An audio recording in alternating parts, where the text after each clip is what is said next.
Okay, Kramer, what do we got here? 14-3 might be the lowest prediction your dad's ever given us. Are we worried about the team this year? He's No. usually at like a 15-2, 16-1 level. Yeah. I'm worried. If I'm an Eagles fan, I did like his in-depth knowledge of the roster. That's something we didn't talk about. Are they really going to play both rookies in the slot? What do you mean? Or are they not playing both of the rookies in like a nickel slot role? No, I mean, well, Cooper DeJean is like just getting back on the field now. Okay. He's been dealing with the hamstring. I think they're going to take it really slow with him. I just read a practice report where they were, essentially alluding to the idea that they weren't looking at them playing outside right away. No, I think because of that Rodgers kid. I think the original. I mean, they drafted Quinyon to be the starting outside cornerback. And I think the idea was like, hey, we're going to bring you along slow, but he's looked so good. They're like, we got to get this kid on the field. So I think making him the nickel, and then, I don't know. It would have been interesting to see Cooper DeJean's role, but the injury set him back. I think they're taking a slow approach with getting him. Again, also it's like rookie cornerbacks suck. They do, but I think Quinyon in the slot, I think, is kind of a perfect way to get him out on the field, get him some snaps early without him being that outside cornerback. And also too, like they weren't 100% sure with what they had with Isaiah Rodgers, and by all accounts, they are happy with what he's doing as the other cornerback aside from Darius Slay, who Slay by all accounts has looked sharp in camp. The speaking of drama, TMZ. What do you got? Well, just another season of Darius Slay. Oh, come on. He's as far as quarterbacks. Yeah, you gotta have a little chirping with your cornerbacks. He specifically has had drama with the team. That's all I'm saying. With the Eagles?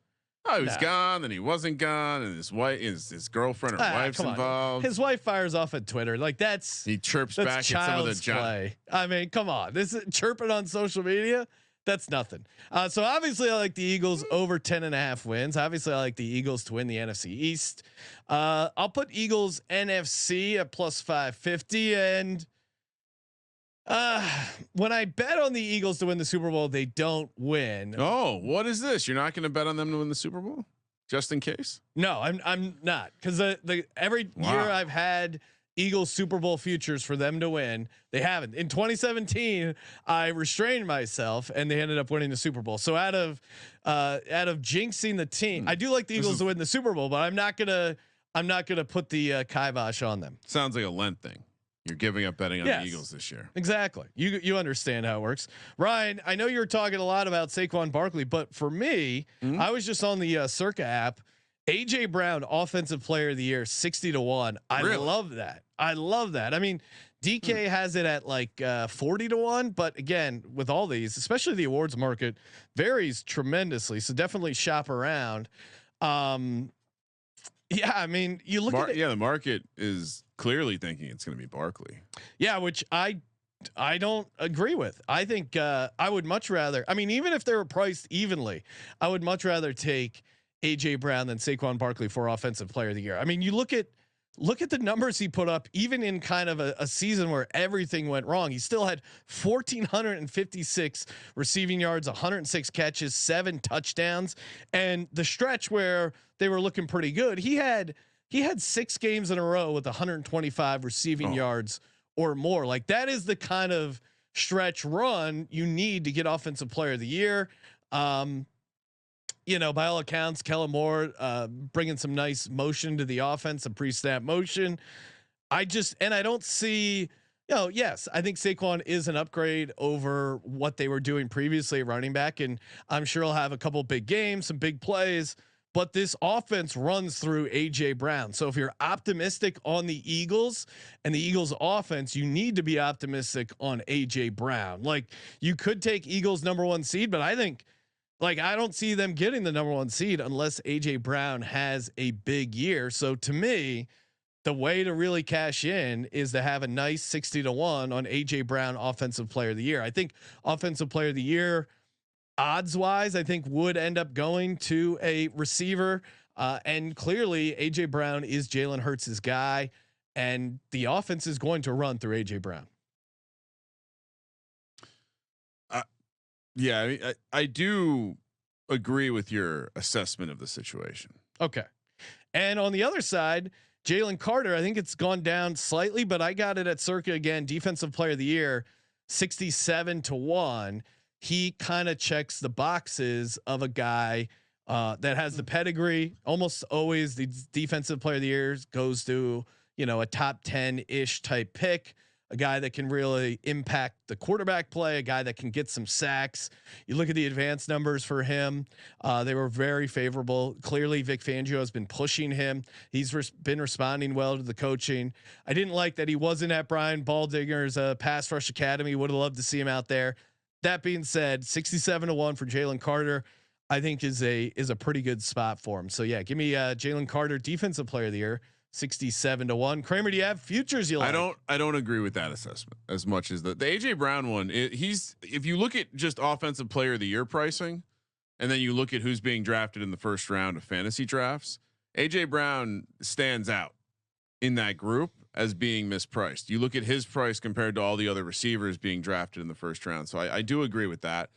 And I double agree with the idea that the Barkley is the guy that the market likes. It seems so hard. He would need to steal all of the Jalen Hurts rushing touchdowns too. It seems. Yeah, and if you were thinking, oh hey, Jason Kelce's gone, they're not going to do the tush push. I mean, they practiced the tush push in the practice at the link. So I don't imagine a world where they showed the world they're going to keep doing it. All right. Oh, well, I'm just saying, I don't imagine there's a world where they're practicing the tush push and not going to do it. Right. I don't know. I feel like there is an element of like too cute NFL action where like, let's show him something we're not actually going to do. But yeah, no, I would hope that you're only practicing stuff that you plan on actually doing in a game. Just my 2 cents on the situation. All right. Yeah, no, of course, Jalen Hurts to have the most interceptions. He was right there last year. You're telling me they're going to pass more? Of course I have to sprinkle this one. And, blessed the shops dangling 25-1s on this one. He was 15 interceptions. He was 6 off the incredible Sam Howell pace, only 3 off the incredible Josh Allen pace. If not for those two gems, he was the leader. So that, I'm a sucker for the interception market, Sean. By the way, they just opened the team unrelated because I don't have a play for the Eagles, but they did just open the kickoff return touchdowns. Which team will have the most? How do you even handicap this? What a wild, the Commanders, Titans, Patriots, Panthers, Cardinals, and Broncos are the chalk. How do they even determine that? No. The only other thing I have, because it's with their schedule, it's even difficult to try to find what are their last win or last team with a win. None of that made sense. No, even the pricing for that last undefeated, that kind of stuff isn't particularly high enough. I might look to them. I'd be curious. Again, we don't have the exact position in the division, but them to finish second would maybe be an interesting play. They're the favorite to finish first, so I would imagine they'll be second chalk to the Cowboys, maybe something like +150, +180 to finish in second. No, that's all I got. Just some shade for Jalen Hurts. Definitely look towards the under. Jalen Hurts, most receiving yards in the NFC East. Passing or receiving? What? Jalen Hurts? NFC East passing yards. Okay. Most in the NFC East. Jalen Hurts +350, like that. AJ Brown, most receiving yards in the NFC East, +350, like that. All he's got to do is beat out CeeDee Lamb, who is he a member of the Cowboys? Just I don't CeeDee know. Lamb? Yeah, who else is going to give him a run for his money? Well, the best receiver in the division, Malik Neighbors. Okay. All right. Well, I'll bet against that. I'll take the AJ Brown at +350. And Ryan, Will Shipley, most rushing yards in the NFC East. What do you think that's at? I mean, it's got to be one of those 200-1 gems, right? 150-1. I don't know. I'm not going to fire on it because. Well, I'll get Sean. Yes, his rookie number is 80-1. Oh, okay. Well, that would be the more reasonable. I mean, it's crazy. You know who the second chalk in the rookie market is? No. Should have listened to our podcast. It's Jaden Daniels at +450. We were discussing this when it was like I believe 12-1. Brooks is -120. What world are we living in here, Sean? So Will Shipley most rookie rushing yards is 80-1. 80-1. Oh my God. Sean, I don't think we've analyzed this market enough. The rookie and the division leaders, I think, are, to me, those are so much fun because you're taking out some of the, obviously when you have 32 teams, shit can happen. But when you're putting it down to just the rookies and just the teams in the division. Also, why is Jonathan Brooks -120? There's no interest in the Panthers to rush this thing along. This is and the quarterback is second chalk. I think especially rookie rushing yards. There's a lot of scenarios. All it takes is one, a guy missing like 3 games and the rookie can go off. And stay tuned because we're going to have a banger for the Chiefs episode in this market. Oh, are we? Oh yeah. It's 100-1. It's I don't want to ruin anything. And Ryan, what do you like for your underdog play? Yeah. So for underdog, the one area that does seem like they've changed that's going to be utilized a bit more. And if you go back and look in Kellen Moore, it vets out. It's Dallas Goedert. Yeah. It very easy for me to tell you that the receiving yards prop for Saquon Barkley at a number north of 300 is insane. He's not going to have that. I didn't want to have negativity in the episode, so I'm a big fan of tight ends. Dallas Goedert, higher 3.5 receiving touchdowns. It just seems like the one thing I've taken away from my study of the Eagles this year is the rushing touchdowns around the goal line. I don't think are as certain as they have been in the past. And I think when you watch Kellen Moore's offenses operate, it kind of backs it up almost to a frustrating point at times where you're like, "What? Run the damn ball." So I do expect there to be more tight end. And you're reading a lot about this connection between Goddard and Hurts that seems to be pretty real around the red zone. Yeah, no, that is mine as well. I got Dallas Goedert higher, 3.5 receiving touchdowns. But I would take any of the Barkley lowers that aren't touchdowns. I do think he could dumb luck into a nice touchdown season. Who? Barkley. But everything else, I know people want to know, just take the under. Yeah. Or take the lower. Take the lower, according to Ryan. I'm a higher guy through and through. And smoking my weed. I like my dad's betting card here. Just over 10.5 wins at Eagles Super Bowl, 14-3. I am also 14-3. Ryan, a very reasonable 10-7. Still got the under wins though. Hurts most INT because he's drinking the haterade. We both agree on Dallas Goedert higher 3.5 receiving touchdowns.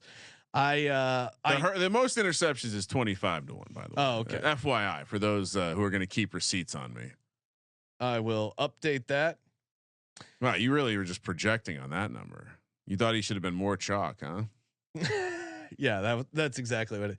The AJ Brown offensive player of the year and Jalen Carter defensive player of the year. I mean, AJ Brown, like his numbers were insane. Like if he plays that last game, the entire game, or the offense continues somewhat what they were doing correctly those last 6 games, he would have been up. He would have beat out it. Like he would have been neck and neck with Tyreek Hill. So the fact that you're getting that 60-1, like what has transpired in the offseason that's going to make you think they're going to throw to AJ Brown less? I don't understand why we're getting such generous odds.